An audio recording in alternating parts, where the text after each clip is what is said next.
मेरी पत्नी ने मेरे साथ मारपीट नाम का सांस्कृतिक कार्यक्रम संपन्न किया। नहीं, इसमें हंसने की बात नहीं है सर, आपके साथ भी होता है। अब कहने की हिम्मत है, होता है सबके साथ। तो इसकी चढ़ बनी। उसने कहा, अरे यार तू तो बहुत अपमानजनक परिस्थितियों में जीता है, तेरी पत्नी तो तुझे मारती है। और मैंने कहा तू?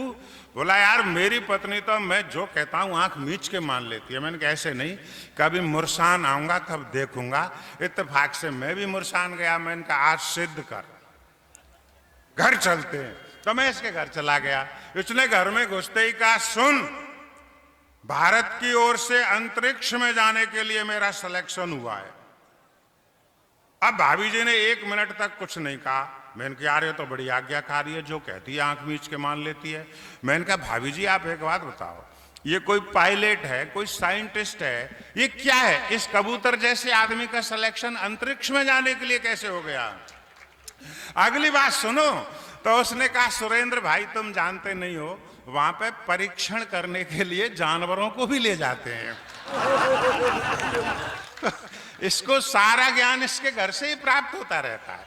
बड़ा अद्भुत ज्ञानवान कवि है, लेकिन हास्य का अद्भुत कवि है। हास्य के लिए कहीं जाने की जरूरत नहीं है। यहाँ वो पुलिस वाले जवान थे, चले गए क्या? अच्छा यही, अच्छा आराम से उनको वहीं, आप वहीं बैठे रहे सर, इतनी दूरी हमें और आप में बनी रहे, क्योंकि हास्य कहीं से भी निकल जाए। देखो सत्य घटना, एक बस राह में डकैतों द्वारा लूटी गई। मध्य प्रदेश की घटना है। एक बस राह में डकैतों द्वारा लूटी गई, पर गिनने के बाद पैसे लौटाने लगे। घोर आश्चर्य में सवारी ऐसे पूछ बैठी, लूटने के बाद पैसे कैसे लौटाने लगे? बोले ये डकैत 1 लाख तो पुलिस के हैं, निकले 50 ही हैं, ऐसे लौटाने लगे। बोले ये डकैत 1 लाख तो पुलिस के हैं, निकले 50 ही हैं, ऐसे लौटाने लगे। और बाकी के 50 हम जेब से भरें क्या? बोलो, जिसके लिए थे जैसे वैसे लौटाने लगे। तो हास्य के लिए कहीं जाने की जरूरत नहीं, कहीं से भी निकल जाता है।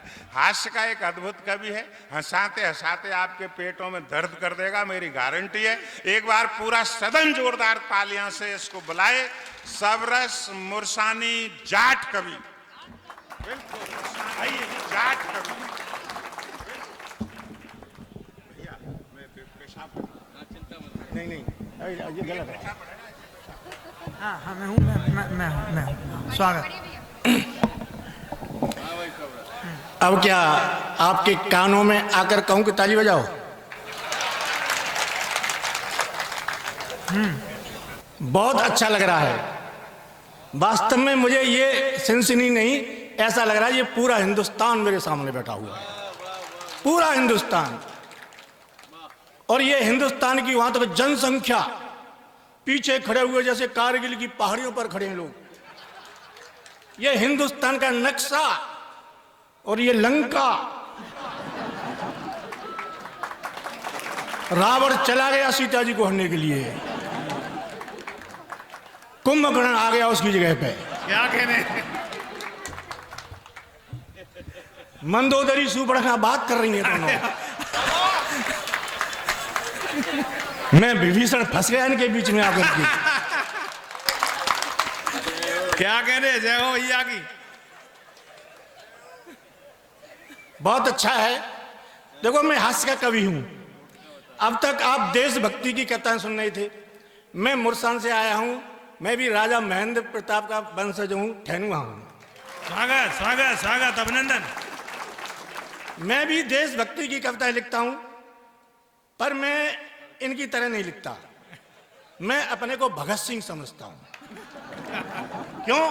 भगत सिंह जो चिल्ला चिल्ला के नहीं फांसी पर चढ़े थे, हंस हंस के चढ़े थे फांसी पर वो। क्या कहने? तो मैंने भी हंस हंस के फांसी पर चढ़ना सीखा है। क्या कहने? ये चिल्ला चिल्ला के चढ़ते हैं।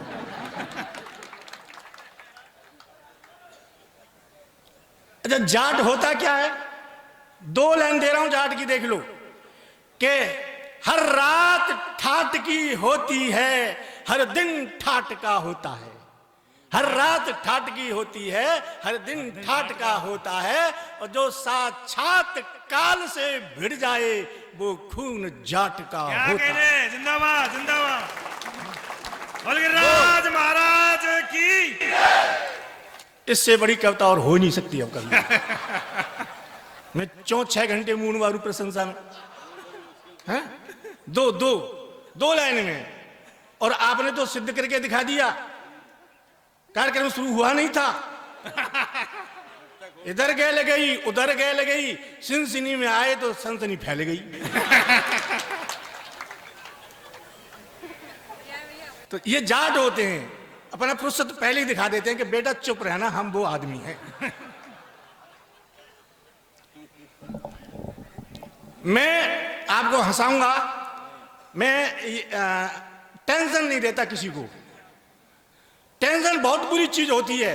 एक आदमी अच्छा खासा 4थी मंजिल पर घूम रहा था ऊपर, दूसरा व्यक्ति आया, टेंशन दे गया, गली में ऊपर मुंह किया और बोला, फूल सिंह तेरी छोरी को एक्सीडेंट है गयो।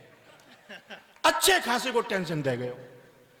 अब वो फूल सिंह सुनते ही टेंशन में नीचे उतरा, 3री मंजिल पर फूल सिंह आया, तब उसे होश आया, मेरे तो कोई छोरी है ही नहीं। क्या कहने, मेरे तो कोई छोरी है ही नहीं। और जब फूल सिंह 2री मंजिल पर आया, तब उसे होश आया, मेरा तो भी ब्याही ना है भयो। और जब सबसे नीचे आया, तब उसे होश आया, मेरा तो नाम ही फूल सिंह नहीं है। क्या कहने भैया, मैं सच कहता हूं। जिंदाबाद। देखो, मैं ये 2-4 आदमी ताली बजाते हैं, ज्यादा लोड मत डालो अपने ऊपर। क्यों ये सब बैठे रहे, तुम पर ऐसा लगता है जैसे 4 जनरेटर चल रहे और एक ही जनरेटर सब लोड पड़ रहा हो गई। बजानी है। अच्छा, कभी आता है कहता है कि ताली बजाओ। क्यों बजाए, तेरे नौकर है का? भाई क्यों बजाए? मैंने दिल्ली में गया दादा, मैंने कहा सभी श्रोता हाथ ऊपर उठाएं, ताली बजाएं। हजारों श्रोताओं ने हाथ ऊपर उठाए, ताली बजाई। विश्वास करो 200-300 श्रोताओं की यहां से उधड़ गई। मैं क्यों नुकसान कराऊं किसी का? इसीलिए मैंने तो ताली बजाने का एक कोड वर्ड बना रखा है आजकल। जब मैं ऐसे करूं, समझ लो तुम्हें ताली बजानी है। एक बार देखो, रिहर्सल करें जोर से।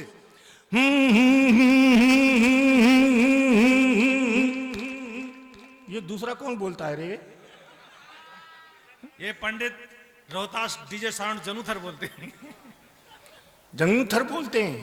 हमें पूछ, हम तो कबूतर बोलते हैं। बहुत अच्छा है। थोड़ी ही गुड़ डालते हैं, ज्यादा नहीं। ऐसा नहीं मैं गोवर्धन पहुंच जाऊंगा जो हूं होती रही है।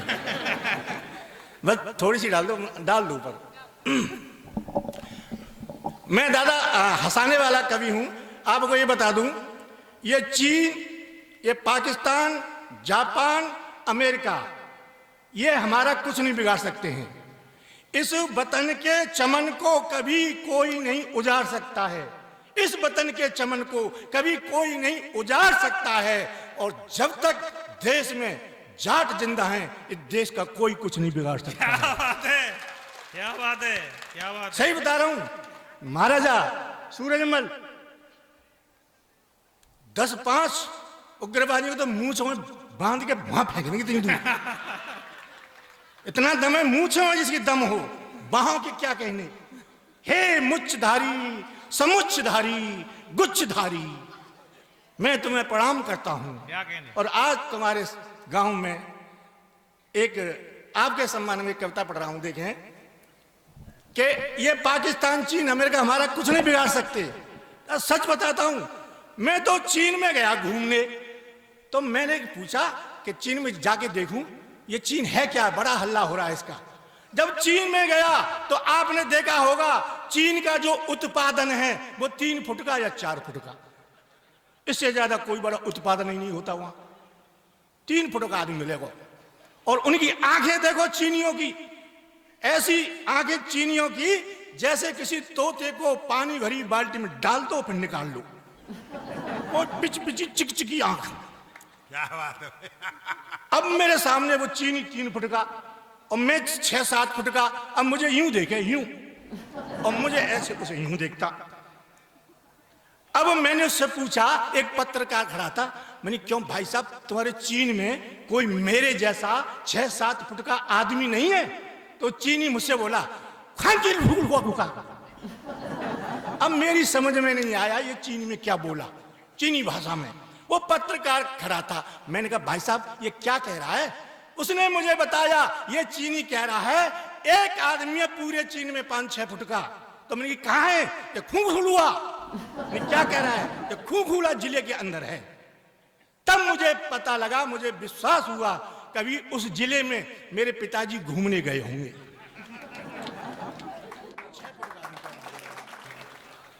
तो ये चीन भी क्या करेंगे हमारा?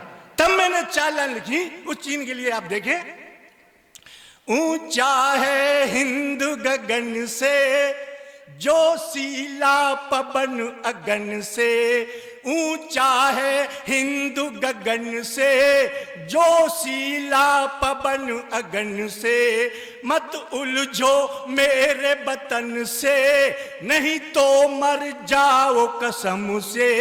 ये भारत तो विश्व पर भारी है, ये भारत तो विश्व पर भारी है, विश्व गुरु की तैयारी है, विश्व गुरु की बारी है।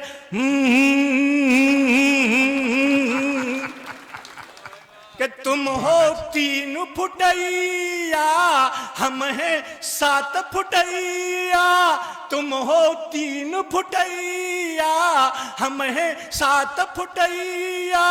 पानी मांगे तेरी नानी रोबे तेरी मैया, पानी मांगे तेरी नानी रोबे तेरी मैया। योद्धा है राम लखन से बांधेंगे तुझको कफन से, योद्धा है राम लखन से बांधेंगे तुझको कफन से।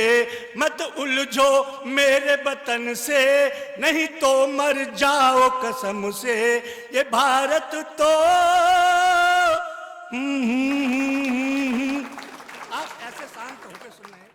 कृपया सबरस टीवी यूट्यूब चैनल को सब्सक्राइब करें।